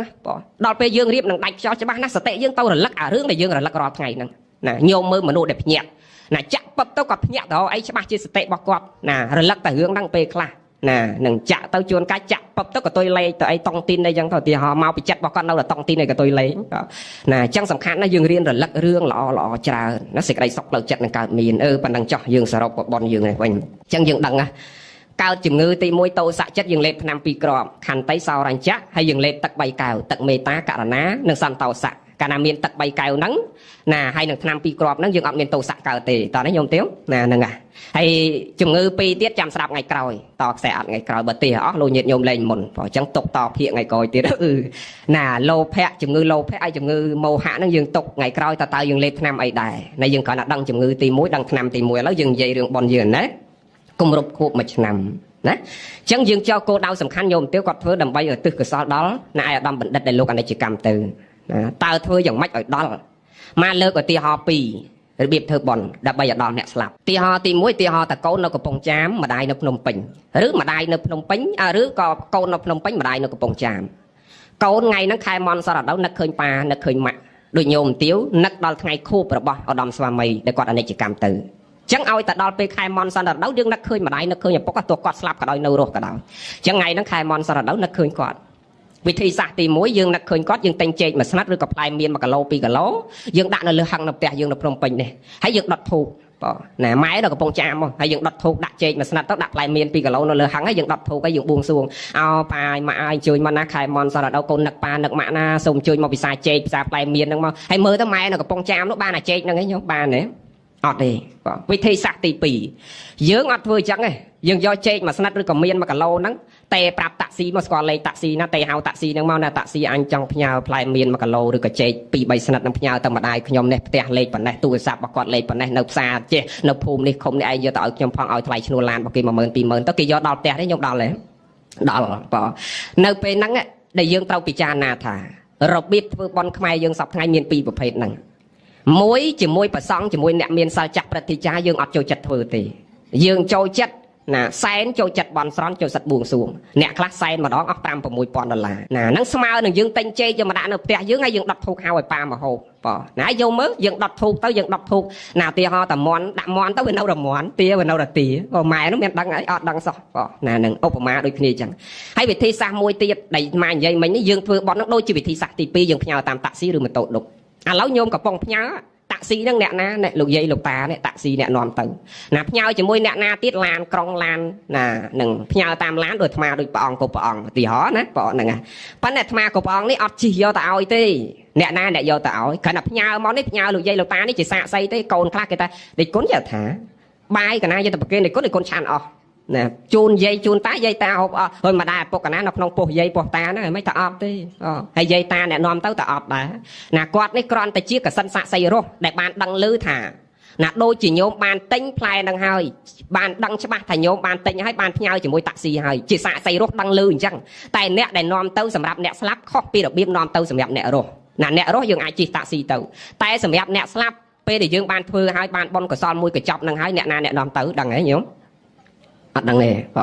ទេវតាអ្នកនាំទៅ ណាដែលយើងសូត្រប្រែយ៉ាងកាញ់យើងសូត្រថាម៉េចកម្មជាកុសលឯណាដែលជាការអត់សៅមងយើងខ្ញុំបានកសាងតាមផ្លូវកាយវិចារចិត្តកុសលទាំងអស់នោះអាចជួយដោះជួយបង្ខិតនាំសត្វឲ្យជាប់ចិត្តស្ថិតនៅនាស្ថានឧត្តមសត្វណាមានសញ្ញាមនុស្សទេវតាឬមួយព្រំដែលមានសត្វតូចធំព្រមទាំងសត្វអត់សញ្ញាសូមបានចំណែកបុណ្យដែលជាគុណល្អថ្លៃថ្លាយើងខ្ញុំបានរចនាចាត់ចែងថាកុសលនោះម្យ៉ាងទៀតសត្វឯណាឆ្ងាយអស់ចាពុំបានដឹងសូមទេវតាទៅប្រឹងឃើញទេណាទេវតានឹងគេអ្នកនាំទៅយើងប្រែយ៉ាងកាយយ៉ាងហើយប៉ិនសង្សារចេះប្រែទេតាសូត្រតែបល័យហើយសូត្របល័យនោះសូត្រអាកតុយទៀតទេវាគំថ្វានឹងវាលឿនបើសូត្រតាំងពីដើមមកតិចតែសូត្រម្នាក់ឯងចប់ញាតិញោមនៅមុខថ្មតាមសួរសូត្រយ៉ាងកាញ់អត់ចប់ឯសូត្រពីដើមម្នាក់ឯងសាកមើលបំនៅកតាំងរយយ៉ាងអីអត់ឃើញនៅវិលហឹមកតាំងហ្នឹងណាអញ្ចឹង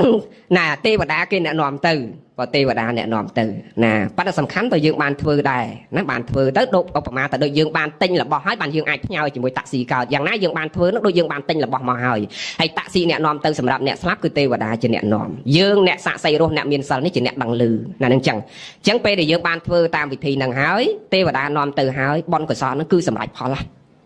ប៉ុន្តែអាចសម្រេចផលព្រះលោកសម្ដែងតែមានហេតុច្រើនណាពេលដែលយើងធ្វើទៅហើយទីហោតែបុណ្យហ្នឹងដល់ផ្ទះប៉ុន្តែមិនប្រកាសថាលោកឪពុករបស់យើងបានទទួលទេមិនប្រកាសថាអាដាមបណ្ឌិតបានទទួលទាំងអស់ទេពេលដែលយើងធ្វើត្រឹមត្រូវហើយឧទាហរណ៍តែចេកហ្នឹងយកទៅដល់ផ្ទះហើយមិនប្រកាសថាអ្នកម្ដាយគាត់ហូបចេកហ្នឹងទេតោះណាបើគាត់ពេញចិត្តហូបគាត់ហូបគឺឆ្អែតតែបើចេកនឹងដល់ផ្ទះគាត់អត់ពេញចិត្តក្នុងការហូបចេកនឹងវានៅតែចេកបានតែចៅបានតែកូនអ្នកនៅផ្ទះជាមួយគាត់នឹងតោះនេះញោមយ៉ាងណាមិញប៉ុននឹងទៅដល់ហើយបើសិនជាអាដាមបណ្ឌិតគាត់មិនត្រេកអររីករាយទទួលយកប៉ុនហ្នឹងគេហៅថាបេតានឹងអនុមោទនាអ្នកញាតិដែលស្លាប់ទៅហើយនឹងតតែគាត់ទទួលដឹងឮត្រេកអរពេញចិត្តទទួលយកប៉ុននឹងផ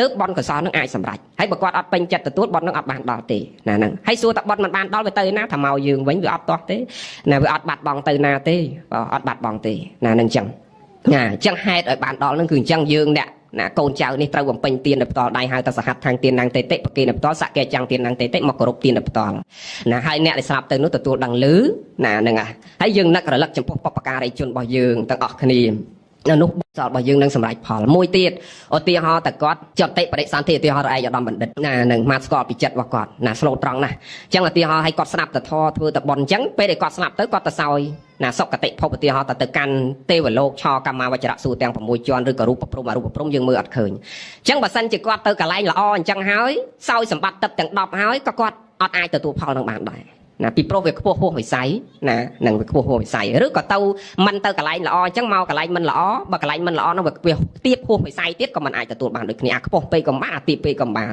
ណាដែលបាននោះតែប្រមាណពួកទេព្រះអង្គសម្ដែងមានប្រកតោបជីវិកាជាដើមណានិជាមតនិកៈជាដើមណាហើយហួសពីនឹងមកជ្រៅជ្រៅមែនតើគឺអត់បានដូចគ្នាអញ្ចឹងខ្ពស់ពេកក៏បានអាទៀបពេកក៏បានប៉ុន្តែសំខាន់យើងធ្វើណាយើងធ្វើតាំងចិត្តត្រេកអររីករាយបំពេញបុណ្យកុសលដើម្បីឧទ្ទិសជូនទៅលោកគ្រប់គ្នាណាហើយខំបំពេញបុណ្យកុសលខំប្រឹងជំរះកាយវាចាចិត្តរបស់យើងហើយសតិរបស់យើងចង់បានសេចក្តីសុខផ្លូវចិត្តយើងហាត់ពុតលត់ដំអប់រំរបស់យើងជំរះណាកាយតិចរិតវិច័យតិចរិតមโนតិចរិតខំប្រឹងហាត់ពុតលត់ដំកុំឲ្យលោភៈចិត្តទោសៈចិត្តមោហៈចិត្តកើតហើយជាពិសេសសតិរបស់យើងភ្ញាក់ពីដំណេករហូតដល់ពេលនិន្ទ្រាសម្រានទៅវិញយើងរៀនរលឹកអីសរុបមកវិញចប់ធម៌ទេសនារលឹកអីមិញលោកឲ្យរលឹកអីហ្នឹងហើយនឹកពុទ្ធនឹកពធនឹកប្រសង់ណាពុទ្ធាងស្រណង្កេឆាមិធម្មាងស្រណង្កេឆាមិសង្ឃាងស្រណង្កេឆាមិសព្ពេសត្តាវរិហន្តោសូមសពសត្វទាំងអស់ក្នុងលោកកុំឲ្យមានពីវិរិយនឹងគ្នាសពសត្វទាំងអស់ក្នុងលោកសូមដល់ព្រមនៅសេចក្តីសុខ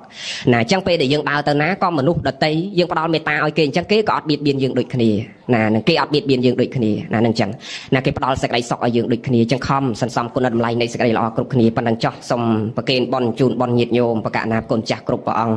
បានបុណ្យបានកុសលទៅតាមបនិស្ស័យជ្រះថ្លាគ្រប់ព្រះអង្គគ្រប់គ្នាណាញាតិញោមសូមអនុមោទនាបុណ្យក៏ឈឺអស់គ្នាបើអញ្ចឹងអញមិនបាច់សម្រក់ទឹកភ្នែកទេអញមិនបាច់ត្អូញដាក់កូនទេអាឈឺនោះវាឈឺដូចគ្នាហ្នឹងកូនអញតែចាស់ទៅឈឺដូចអញហ្នឹងដែរហ្នឹងហើយបើអញ្ចឹងដល់យើងយល់អំពីទុក្ខសាច់ថាសភាវៈលើលោកនោះវាប្រជុំទៅដោយទុក្ខយើងទទួលយកការពិតនៃជីវិតអញ្ចឹងទៅយើងអត់សូវកើតសេចក្តីទុក្ខផ្លូវចិត្តខ្លាំងទេអញ្ចឹងមែនតើព្រះអង្គខ្ញុំព្រះអង្គវាអត់យល់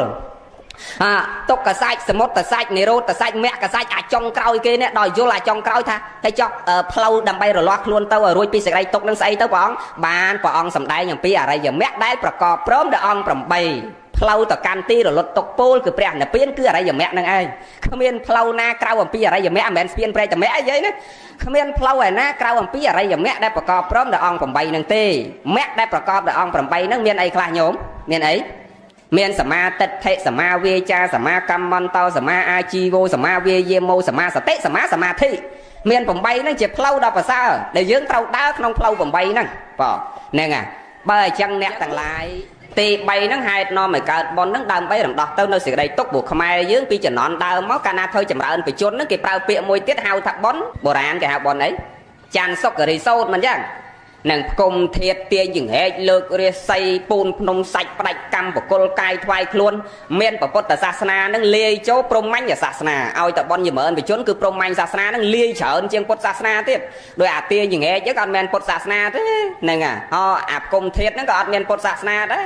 ហើយណអាលើករាសីឬក៏រំដោះគ្រោះអីហ្នឹងក៏មិនមែនពុទ្ធសាសនាដែរអញ្ចឹងឲ្យតែធ្វើបនយមឿនបជនគេធ្វើកម្មវិធីអស់ហ្នឹងទាញចង្ហែកផងគុំធាតផងពេលម៉ោង2ហ្នឹងគេយកលោកទៅស្រោចទឹកមួយសាចម្រើនបជនហើយគេដប់លោកទៅវត្តវិញឡប់ពីវត្តមកម៉ោងចាប់ភ្ញៀវតែតមុនលោកដល់វត្តហ្នឹងគេទួភ្ញៀវហើយនឹងទម្លាប់ស្រុកអាត្មាដល់ម៉ោង2យកលោកមកស្រោចទឹកមួយសាស្រោចទឹកហើយគេមុនលោកទៅវត្តគេទួភ្ញៀវសិនទួភ្ញៀវចាប់ភ្ញៀវម៉ោង7 8យប់អស់ភ្ញៀវទៅបានគេទៅយកលោកម្ដងទៀតមកធ្វើកម្មវិធីចម្រើនព្រះបរិត្តសូត្រមន្តទេសនាចប់បានពូននំសាច់ដាច់កម្មពូននំសាច់ដាច់កម្មហើយបកុលកាយថ្វាយខ្លួនកុលកាយថ្វាយខ្លួនធ្វើកម្មវិធីរំដោះគ្រោះផ្គុំធាតទាញចង្ហែកអូយកទៅទាញអាចារ្យនេះទាញអាខ្សែហើយចង្ហែកនឹងទាញទៅទាញមកទាញទៅទាញមកហ្នឹងគេទាញអីគេទាញដើម្បីឲ្យរោគគាពៀតចង្រៃឧបទ្រពទាំងឡាយហ្នឹងចេញពីខ្លួនអ្នកចម្រើនបជនហ្នឹងនៅព្រោះយាយហ្នឹងឈឺញឹកហើយគេមានពិធីមួយទៀតក្រោយពេលរំដោះគ្រោះហើយបច្ចេកអង្គរួចចាប់សពគ្រប់ទៅអាចារ្យ2នាក់ទាញពេនឹងចូលទៅក្នុងព្រៃទៅត្រឡប់ទៅមកពីព្រៃវិញគេសុំស្លឹកឈើ2សន្លឹកថ្មីឬក៏បើអ្នកចម្រើនបជន4នាក់គេសុំ4សន្លឹកបើថា2នាក់គេសុំ2សន្លឹកមក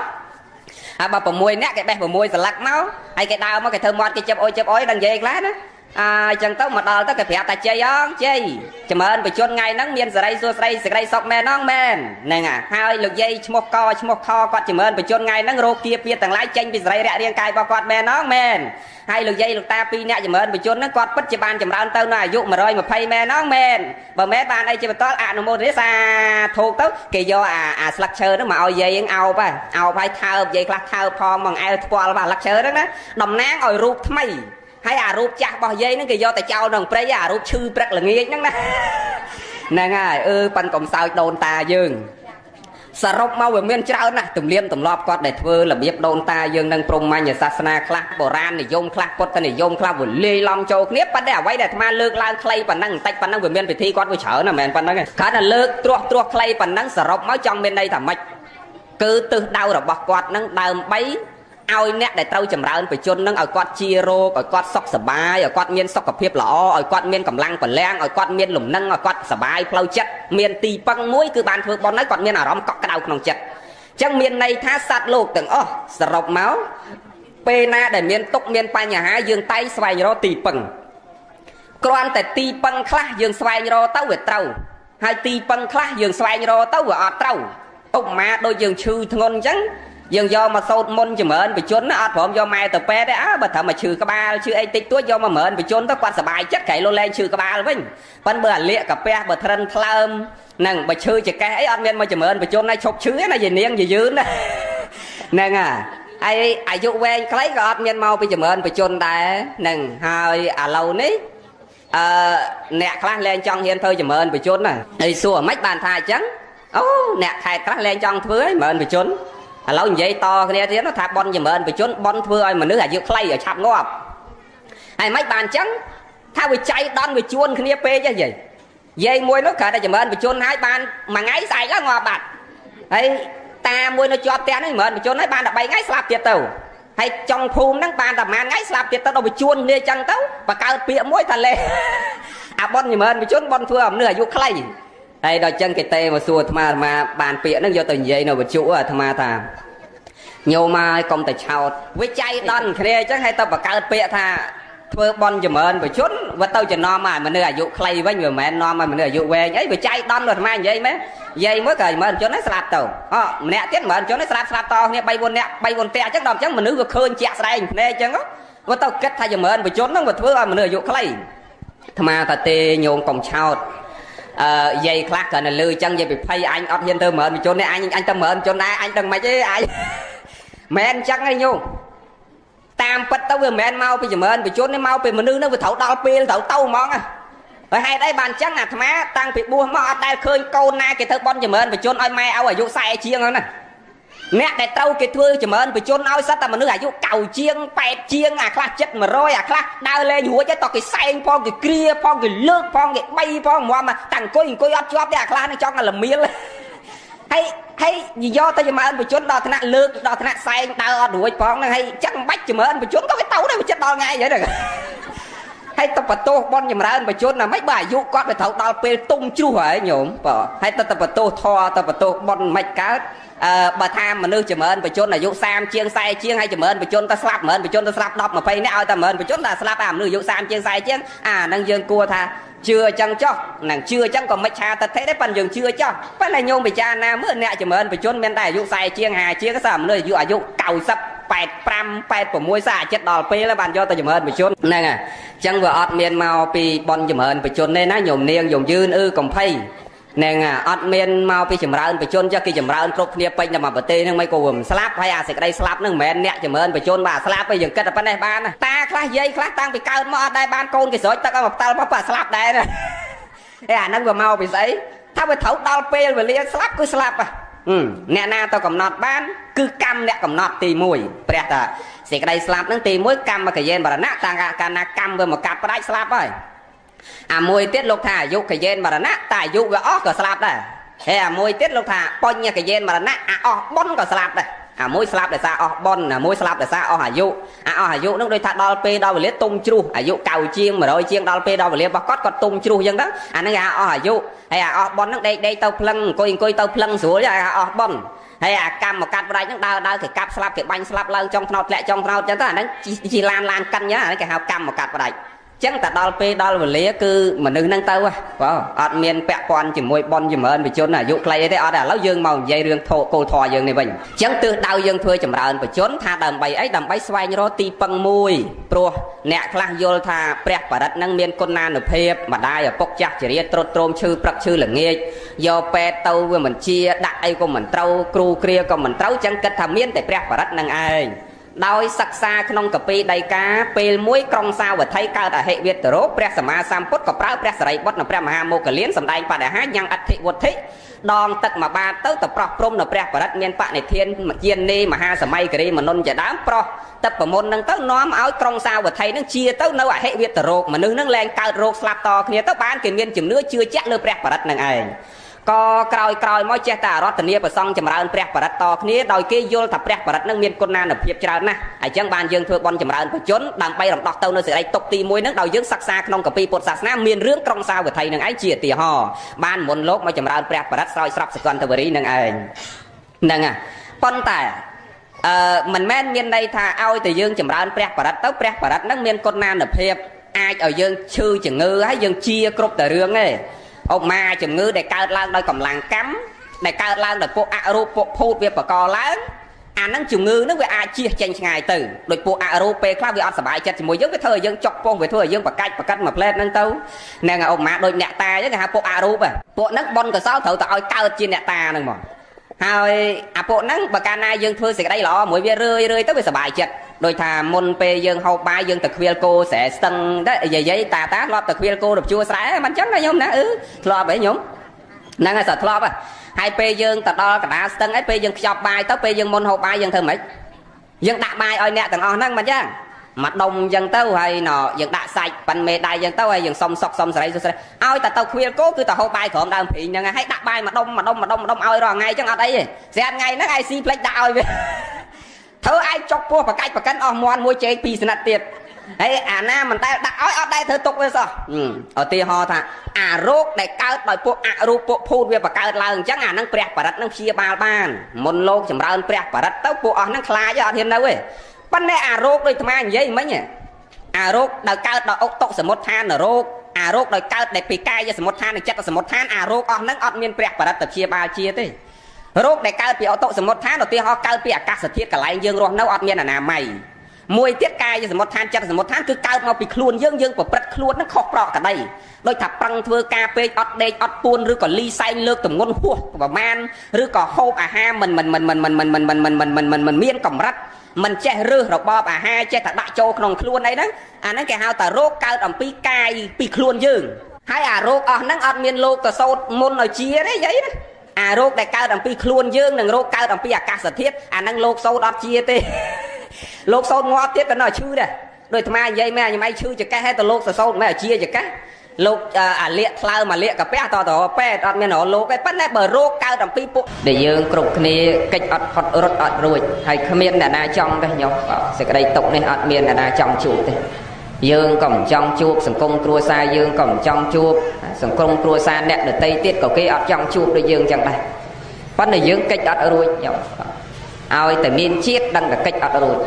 អញ្ចឹងបានជាព្រះសម្មាសម្ពុទ្ធព្រះអរិយបុគ្គលព្រះអរហន្តទាំងឡាយលោកកិច្ចអំពីជាតិហ្នឹងកិច្ចអំពីការកើតហ្នឹងព្រោះលោកយល់ថាកើតមកមានការជួបជុំវាមានការប្រត់ប្រាស់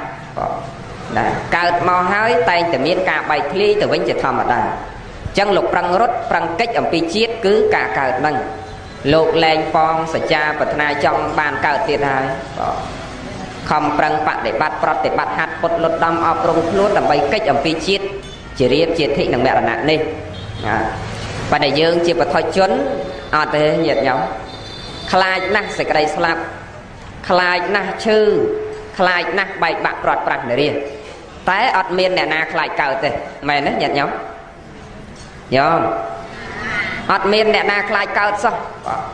ឲ្យទៅធ្វើបន់យកស្រាក់ដល់វត្តដុតធូបបួងសួងសច្ចាប្រាថ្នាផ្លែត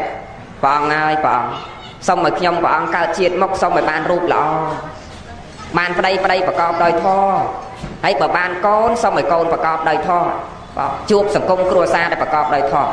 សូមឲ្យកើតជាតិមកមានយសសក្ខណៈទួលនីតិមានគេស្រឡាញ់រាប់រយច្រើន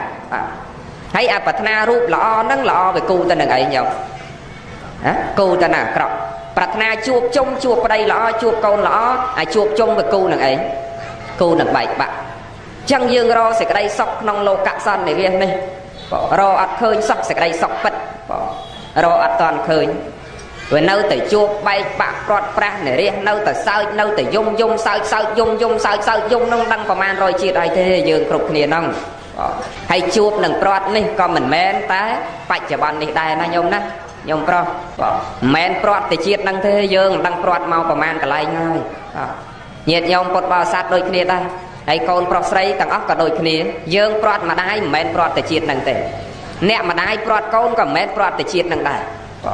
វិលកើតចាស់ឈឺស្លាប់កើតចាស់ឈឺស្លាប់កើតចាស់ឈឺស្លាប់ប្រៀបហាក់បីដូចជាដីដែលនៅជាប់នឹងកង់អាទេសជាប់វិលចុះវិលឡើងវិលចុះវិលឡើងអត់តាណារួចក្រៅអំពីកង់អាទេសនឹងវិលជាប់ទៅនៅកង់អាទេសហ្នឹងយ៉ាងណាវត្តដាក់ហ្នឹងព្រះលោកសម្ដែងថាអញ្ចឹងវិលកើតចាស់ឈឺស្លាប់កើតចាស់ឈឺស្លាប់ជួបជុំបែកបាក់ព្រាត់ប្រាសនារីប៉ុន្តែយើងអត់ឃើញសេចក្តីនឹងទុកនឹងសោះមើលអត់ឃើញតែអត់ទៀងសោះមើលឃើញតែទៀងខ្ញុំកណាមិនតាន់ធ្វើបន់ទេព្រោះខ្ញុំកណានៅតែខ្សែជាង50ជាងញាតញោមខ្លះតែខ្សែជាងមិនតាន់ថាទេអ្នកខ្លះចិត្តហើយដេគុណកណាដូនៅមើលមិនតាន់ទៅធ្វើបន់នេះចាំមើលដល់80ចាំចូលគាត់ប៉ុន្តែសេចក្តីស្លាប់មានចាំដល់8ឯណាញាតញោមអត់ទេនឹងជីវិតយើងវាតិចញោមហេតុអីបានជាអាត្មាតែប្រោកក៏ត្រូវប្រោករឿងសេចក្តីល្អមានមេត្តាចិត្តដល់គ្នានឹងគ្នាដើរក៏ដោយសម្រាកក៏ដោយសម្រានក៏ដោយធ្វើកិច្ចការនានាក៏ដោយទាំងកាយទាំងវាចាទាំងចិត្តរបស់យើងនឹងត្រូវព្រមដោយសេចក្តីល្អព្រោះជីវិតរបស់យើងនេះអាចបែកឃ្លាតចាកឆ្ងាយគ្រប់គណៈទាំងអស់គ្រប់ពេលទាំងអស់គ្រប់វិនាទីទាំងអស់នាទីណាក៏យើងអាចបែកឃ្លាតចាកឆ្ងាយទៅបានដែរមិនកំណត់ទេប៉ុន្តែអ្នកម្ដាយបែបលោកដឹងមុនញោមតាមកូនចៅប្រុសស្រីតាទេទៅថាម៉ាក់ខ្ញុំកណាមុននឹងគាត់ស្លាប់គាត់ផ្ដាំថាឲ្យនិមន្តដៃគុណមកទេអញ្ចឹងគាត់ដឹងជីវិតគាត់ដឹងមុនណាហើយតាមដែលកូនចៅប្រុសស្រីប្រាប់ថាទៅដោយមិនលំបាកទេគាត់ទៅដោយធម៌ណាទៅមិនលំបាកទេណាទៅដោយធម៌អ្នកមានធម៌ទៅស្ងប់អញ្ចឹងញោមទៅផ្លឹងតែម្ដងតែបើអ្នកអត់ធម៌អត់មានសេចក្តីល្អក្នុងខ្លួនស្លាប់ដោយសារកម្មនឹងវាមកកាត់ផ្ដាច់អត់ស្រួលទេបងចំណាំមើលអ្នកដែលស្លាប់ដោយសារកម្មមកកាត់ផ្ដាច់អត់ស្រួលទេណាស្លាប់ដោយថាធ្លាក់ចុងឈើនេះកម្មមកកាត់ផ្ដាច់ស្លាប់ដោយសារឡានបុកម៉ូតូបុកនេះដោយសារកម្មមកកាត់ផ្ដាច់ស្លាប់ដោយសារគេកាប់សម្លាប់ដោយសារកម្មមកកាត់ផ្ដាច់ស្លាប់ដោយសារគេបាញ់សម្លាប់កម្មមកកាត់ផ្ដាច់អត់ស្រួលទេកម្មមកយានមរណៈស្លាប់ដោយសារអស់កម្មហ្នឹងគឺអត់ស្រួលហ្មងអត់ស្រួលទេអ្នកខ្លះមុននឹងស្លាប់អត់មានអ្នកណាមកបៀតបៀនយាយមែនអត់មានអ្នកណាមកកាប់អត់មានអ្នកណាមកសម្លាប់អត់មានអ្នកណាមកបុកទេប៉ុន្តែមុននឹងស្លាប់នឹងឲ្យកូនប្របាក់40 50ឆ្នាំហ្នឹងណា ប្របាក់ទៅណាអត់រួចឈឺនោះឈឺនោះឈឺខ្ញុំតិចចូលពេទ្យតិចចូលពេទ្យតិចទៅចកេះនោះជាចកេះហ្នឹងទៅមកថ្លើមមកចេញពីថ្លើមមកកាពះចេញពីកាពះមកពោះវៀននេះទៀតហ្នឹងបងអាហ្នឹងក៏កម្មកញ្ញេមរណៈដែរហើយញោមដឹងថាអ្នកដែលឈឺច្រើនពីអតីតធ្វើកម្មអីទេដឹងទេហ៎ដឹងថាអ្នកឈឺច្រើនអតីតធ្វើកម្មអីចង់ដឹងទេចាណាសិតតែមានហេតុញោមពុទ្ធសាសនានិយាយពីហេតុនិងផលអត់និយាយពីអ្វីដែលមើលអត់ឃើញទេពុទ្ធសាសនានិយាយពីហេតុនិងផលអ្នកសន្សំហេតុយ៉ាងម៉េចផលត្រូវតែចេញមកអញ្ចឹង2 + 2ត្រូវតែចេញ4 4 + 4ត្រូវតែ8 8 + 8ត្រូវតែ16 16 + 16ត្រូវតែ32 32 + 32ត្រូវតែ32 34 34ត្រូវតែ64 64 + 64ត្រូវតែចេញ128អញ្ចឹង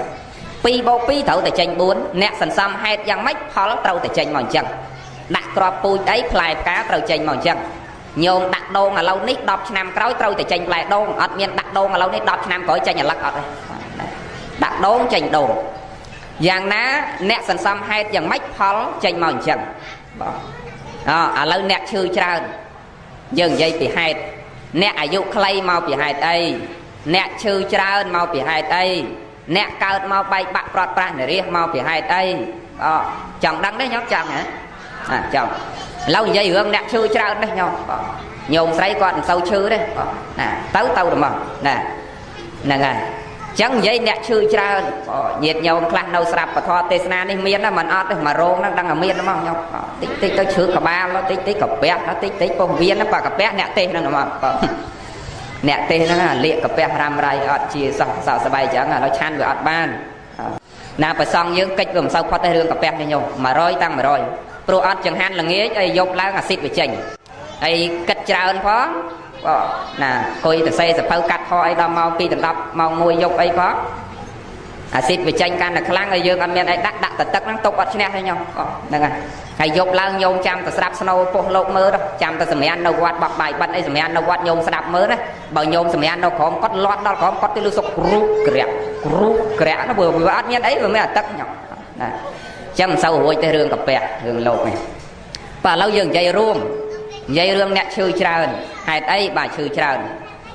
ព្រះសម្មាសម្ពុទ្ធព្រះអង្គសម្ដែងអំពីកម្មតាមហុចផលឲ្យព្រះអង្គអំពីសម្ដែងអំពីបុគ្គល4ពួកបុគ្គលមួយពួកនោះកើតមកជាសត្វក្អែក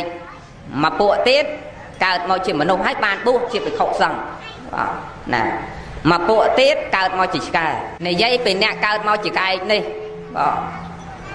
អាកាសវេហាធំល្វឹងល្វើយអត់ហើមកហើយចូលវេលឆ្នាំងអ្នកស្រុកកំពុងតែដាំវេលឆ្នាំងដែលកំពុងតែដាក់ដាំឆ្នាំងដែលកំពុងតែកភ្លើងឆេះអាកាសវេហាធំល្វឹងល្វើយមិនហើយចូលវេលឆ្នាំងហើយនិយាយពីលោក4អង្គនេះមកពីបិណ្ឌបាតវិញតើនិយាយពីកម្មហ្នឹងណាមកពីបិណ្ឌបាតវិញក្តៅផងនឿយផងហត់ផងហើយមើលទៅថ្ងៃដូចរៀងជ្រេហើយលោកសម័យដើមអត់មាននាឡិកាមើលទេមើលតាមកម្លាំងថ្ងៃឲ្យតែរៀងជ្រេផុតចង្ហាន់ណាអញ្ចឹងមើលថ្ងៃដូចរៀងចិត្តផុតដែរមកពីបិណ្ឌវិញនាំគ្នាចូលឆាន់ក្នុងរូងថ្មមួយកន្លែងរូងថ្មភ្នំមួយហ្នឹងគ្រាន់តែចូលទៅមិនតាន់បានឆាន់ផងដុំថ្មមកពីណាល្មៀលបាត់រូងភ្នំនឹងចិត្តអត់ឲ្យចេញតាណាមអាទិត្យនៅក្នុងរូងហ្នឹងណានិយាយពីក្អែកនេះហេតុអីបានអាកាសវេហាធំល្វឹងល្វើយវាមិនហើយវាមកហើយចូលវេលឆ្នាំងឲ្យឆេះខ្ទេច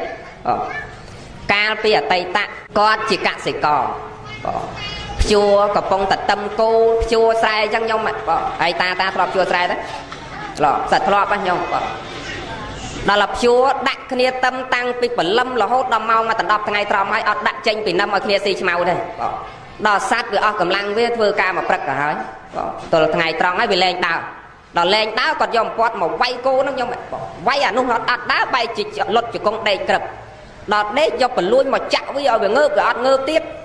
ខឹងគោហ្នឹងយកសបើងយកអុសយកអីមកក៏ដុតគោនឹងទាំងរស់របស់ខ្ញុំនេះអតីតរបស់គាត់បានកើតស្លាប់ពីបច្ចុប្បន្នហ្នឹងទៅសោយទុកក្នុងអវិជ័យនរកហើយរួចផុតពីនរកមកកើតជាប្រែតរួចពីប្រែតមកកើតជាតិរិឆានកើតជាក្អែកហ្នឹងនៅតែអត់រួចជាតិចុងក្រោយនៅតែហើយចូលវេលឆ្នាំងឆេះខ្ទេចហ្នឹងកម្មពីអតីតស្រាប់តដែរពីអតីតគាត់ធ្វើអីមិញណាកសិករអ្នកជួររស់ដុតគោទាំងរស់ហ្នឹងហើយដល់កើតមកបច្ចុប្បន្នហ្នឹងជាតិរិឆានកើតជាក្អែកហើយចូលវេលឆ្នាំងឆេះខ្ទេចខ្លួនឯងអានេះគេឲ្យឈ្មោះថាកម្មកយេនមរណៈកម្មហ្នឹងវាតាមសងយើងអញ្ចឹងទៅដល់ណាក៏តាមឲ្យយើងដែរអត់បាត់ទេនិយាយពីលោក4អង្គដែលចូលក្នុងរូងថ្មឆាន់នេះត្រូវថ្មមកពីណាល្មៀលបាត់ចិត្តរូងហ្នឹងអ្នកទាំង4ហ្នឹងកាលពីអតីត đôi địch con phẹt đây ấy can đâu bị mấy ta khuya cô ấy đọc khuya cô nè tầng buôn đang đánh khơi cặp róc đánh đọ đánh à nó việc phay vía về đang tới ná châu nông rôn lọc ai đòi châu nông rôn đang thơ mạch bán do màu nó nhọc mọt rôn đang chết hãy nòm kia khuya cố tập tập tẹt mình hay thầm mà đã khuya cố mẹ ngày năng màu sân nắng sai màu cái lại năng tiền đây ở đây ngày năng màu ô nắng sai tàu ô xe đầm bay miền màu cô gì lạc đầu cái này đó là mà tật khói ban tập lọc màu cái lại đào năng vánh nắc khơi nhỉ mà dưỡng cả bìa tật món á dương nằm kia đánh cặp rọc ai về rót châu rót năng về đằng từ ná dương do màu nhọc với bài ọt ấy sim đằng dằng mà chạy thế nắc khơi ta đọ snock màu năng tranh cặp rọc năng về luôn mau sao là bay chạy trắng thì ọt ấy sim mà tật ai nọc nong rôn luôn mà cơm sao bay chạy trắng cao sẽ cái đây là nát rồi chừng này OVC hãy bật lên về tranh tàu ọt sầm lạp đấy rồi chừng này OVC hãy bật lên tranh tàu còn tại cam phần năng bàn lốp tàu ọt bài mà tật nọc nong rung thò năng à cái nhé anh đang người xâm biên hai trong bàn tranh phò mà chẳng nè Phật gia sana dây bị hai thằng phò chẳng họ này dây bị bọc cô chỉ cái đây cái chạp tròn đây tròn chương ô tầm lẹ tật này mù là hai đây bàn kỳ ô tầm lẹ tật nè ý bà sầm đây nó đưa dựng về chẳng ái nè trong sầm đây phải hương nẹt chư chở này quanh bộ trong sạp rương này đây dây nẹt chư tràn giờ trong nẹt chư tràn ai rương buồn là mà trong plei cho hỏi nông sờ tan là phải đạm miên phải chẹt dây rương nẹt chư tràn mù là hai ấy bà dương cao mà phải chở bọn này chư trànព្រះសម្មាសម្ពុទ្ធព្រះអង្គទ្រង់ត្រាស់ប្រកាសសម្ដែងអំពីបាណានិងអតនីកុំលួចកុំបៀតបៀនគេ